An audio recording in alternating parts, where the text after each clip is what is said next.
You just installed a new cam, fired it up, and there's something off. Idle's rough, throttle feels lazy, it's not pulling like it used to or like it should, and that's because your cam changed everything, and your carburetor has no idea what's going on. So today I'll show you exactly how to fix those things so your car runs like it was meant to. So really you got to think of this in the main way, and that's the cam just changes the way the engine breathes. How big of a gulp of air it takes, how it holds it, how long it keeps it, how long it takes to get rid of it. All those things are really determined by the camshaft. And when you change those specs, whatever tune that you put on the carburetor is going to change, sometimes drastically, and just really depends on how big the cam swap is that you're making. But just like we've talked 100,000 times over, it seems like ignition timing is a huge part of this as well.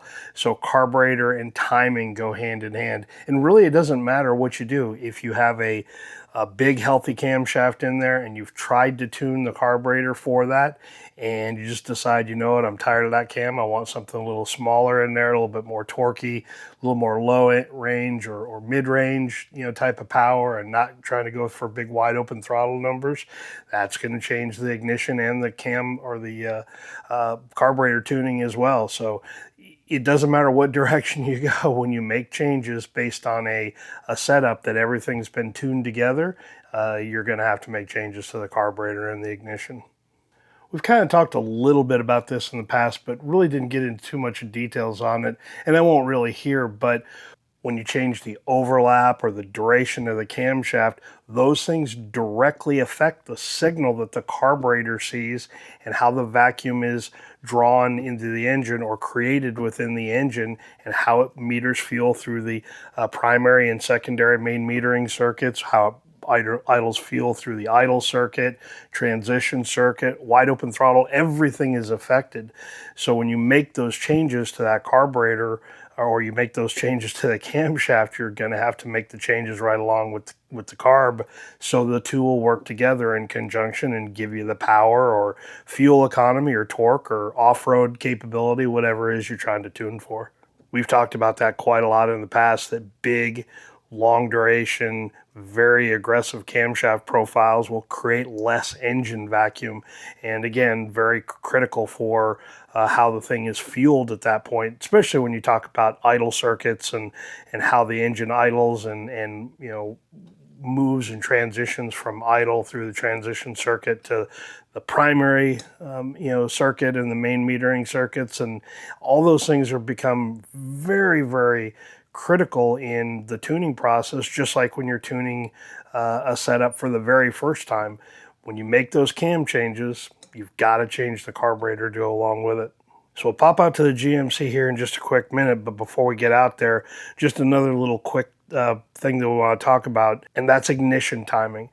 I know folks get tired of me talking about that over and over and over again, but as far as fuel system and carburation goes, the ignition is probably the most critical thing to making sure you get what you want out of that carburetor and that engine setup that you want.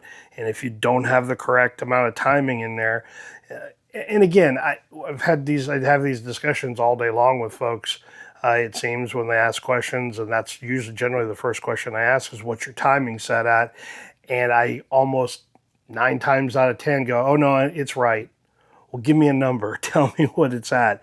If it's here at the GMC truck, I think factory was 6 or 8 degrees before top dead center. That's not enough timing for today's fuels, not even remotely the case. Down here at sea level, I start around 12 to 14 degrees and tune up from there. So there is a lot of things to consider here when you talk about making what's seemingly a simple camshaft change to a different duration or a lift profile. It makes a lot of difference what we're working with here and how the carburetor reacts to it. So what camshaft are you running? What specs and what carburetor are you running with it? Are you having any issues with it? If you are, leave them down in the comments. We can certainly help you figure out a best plan of attack to go after it. But now that we've got all that set, let's go out to the GMC truck and let's go ahead and retune the carburetor that's on there now and get it adjusted for the profile that's in the truck. Again, timing is still the #1 thing here, so let's just verify where we're at. Like we're right on 16.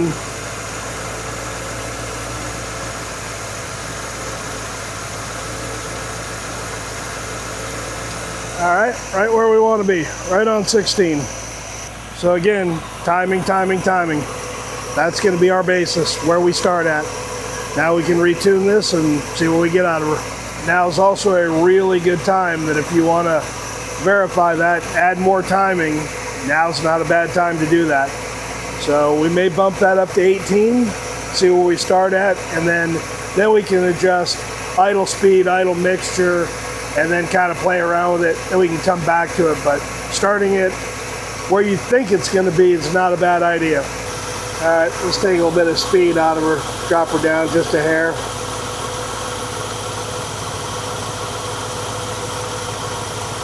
Added just a touch more timing. 800 is where I like to be on this engine right now, but that may change.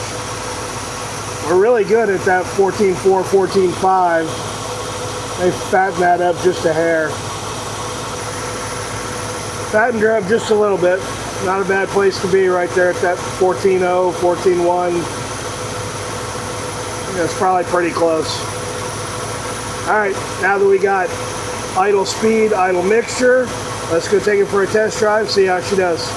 One little detail that's not a bad idea here is verify what your actual RPM is. Timing light says we're about 810, 830, 815, and we're kind of right around in there. So we're pretty close to that actual RPM. The other one is just little details. Trust but verify. One other little quick detail that you can't ignore is the accelerator pump. Now, Edelbrock's fairly easy because you can just change the linkage. This is a 650 carburetor. If we need a little bit more shot, we've got that available to us. And after that, it's a nozzle change. If you are a Holley style carburetor, the cam change or position's not a bad thing. That way you can bring in the shot a little bit quicker, a little slower, whatever the case may be. But it's another one to look at. Right now, I'm not going to touch it. We're pretty warmed up, ready to go. So now we can get out on the road, do a little bit of testing, and see how she performs.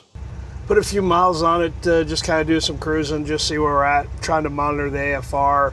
I'm going to have to shoot some video because it's hard to watch the road and keep an eye on the AFR, but I think I have a pretty good idea. I'll make a run down this road that I'm on, where I usually do some good tuning passes, so you guys can see a full range of RPM through there. So let me do that. We'll make a run through there. We'll go down to the end and let you know what's going on with it.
You should be able to tell by that video a little bit where we had some issues. Wide open throttle is a little too fat, well, way too fat.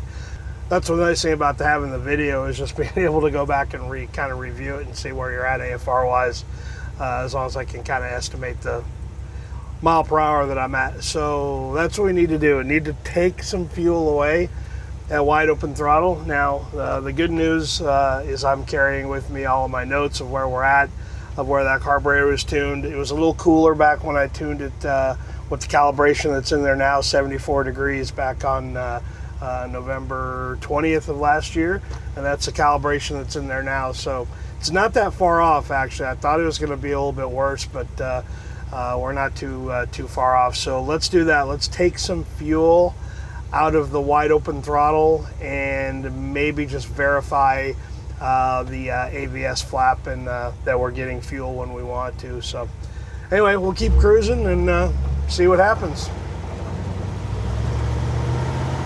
Now we've got a direction which way to move here, and that's why taking notes and keeping a record of what tuning adjustments you made to the carburetor, if nothing else, at least record where you're at on your final steps so you know where you're at on a carburetor when you do need to make the tuning adjustments. So, but we know the direction we need to go on that one.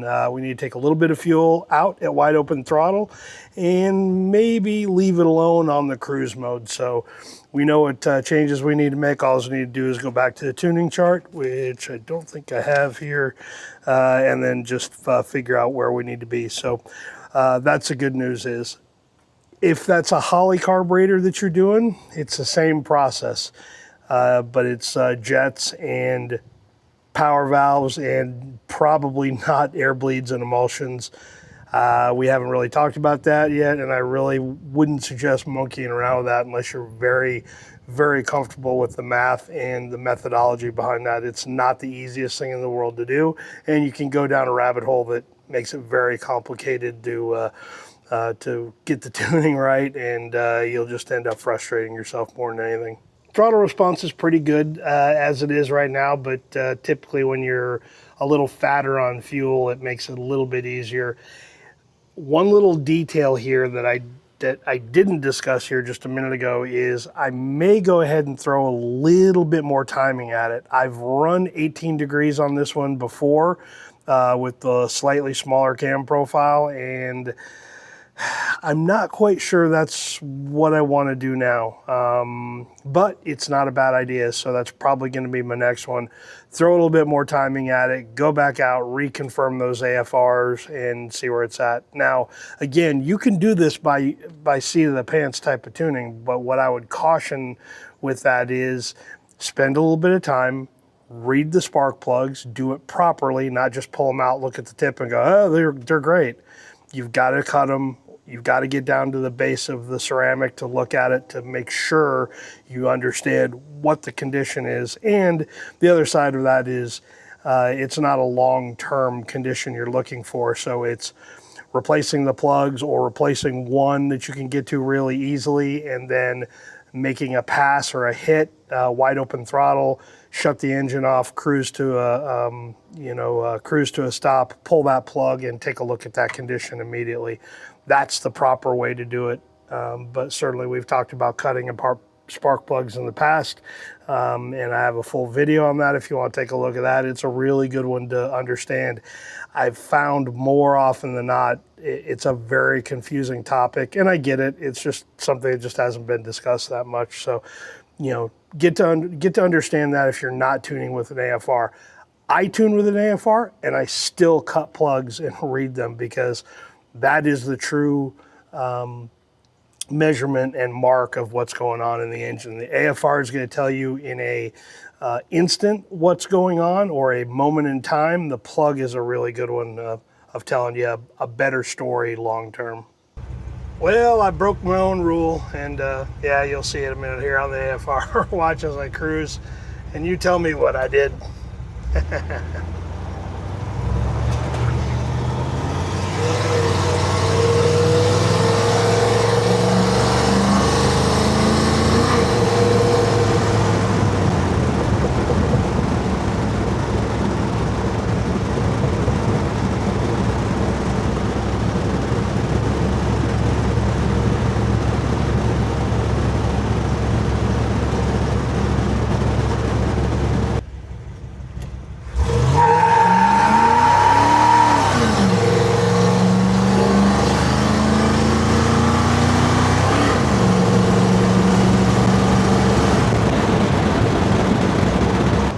Well, it's pretty obvious, unfortunately, I made it too big of a jump instead of following my own advice and take small steps. So if you're going to learn anything from that, take small steps in the tuning side.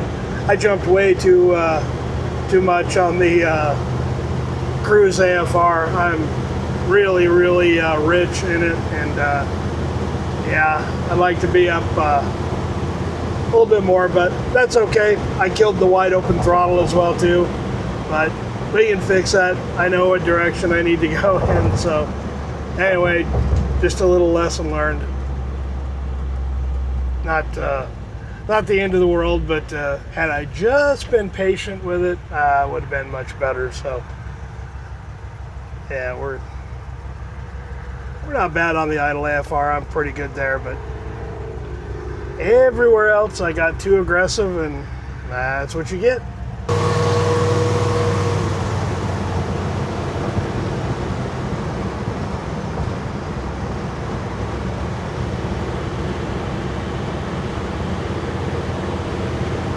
Way too rich. Oh well. That's what you get. It's a little warm here today. It's well, not even 11 o'clock, and it'll be a scorcher today. 90, mid 90s, upper 90s. So I'm gonna try to get this done as quick as possible, but I won't bore you with the details. Some folks were complaining that the tuning videos were too long. I get it. I understand it. Sometimes it's really hard to dump all that information in a really short 3-minute video. I just can't do that, so I apologize. That's just not me. But definitely go check out the other videos if you haven't on how to tune with an AFR and how to tune without an AFR. It'll hopefully give you some little pointers and some tips here. But I'll tell you, and I've said it over and over and over and over again, timing is a big part of this deal, and that's why adding a little bit more timing as my next step isn't a bad thing to do here. The cam profile got a little bit hotter.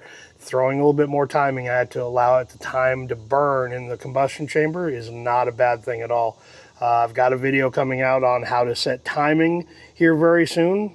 Hopefully that will help clarify some things and give you some pointers and some few little tips here and there, but look for that video. It should be out pretty soon. Overall, I'm not disappointed with the way this turned out. Again, I just want a little bit hotter cam profile in there. The one that was in the engine was the one that came directly from Blueprint. No knock on those folks. They did a hell of a job with that, putting that combination together. I just wanted a little bit more in the mid-range side of things, and ended up going just a little bit more aggressive on a custom grind cam to go back in there. And pretty quick deal. It's nice to have a shop to do it all in and work in, and not have to work out in the heat. So anyway, if you got any questions on this one, leave them down below. Absolutely, when you make a cam change, when you make a manifold change, heck, even if you just added headers on there, maybe some bigger primaries or whatever the case may be, it's always a good idea to go back through the carburetor. The carburetor has no idea. It's analog. It's just going to operate the way it's going to operate, the way you set it last. And until you tell it what you want out of it, it's really just kind of a guessing game at that point. So always make those carburetor adjustments. The good thing is once you make them, well, you're pretty much done. Monitor it, make sure things are good, and you should be all right. So anyway, leave your questions down below, and we'll catch you guys on the next one. We'll see you.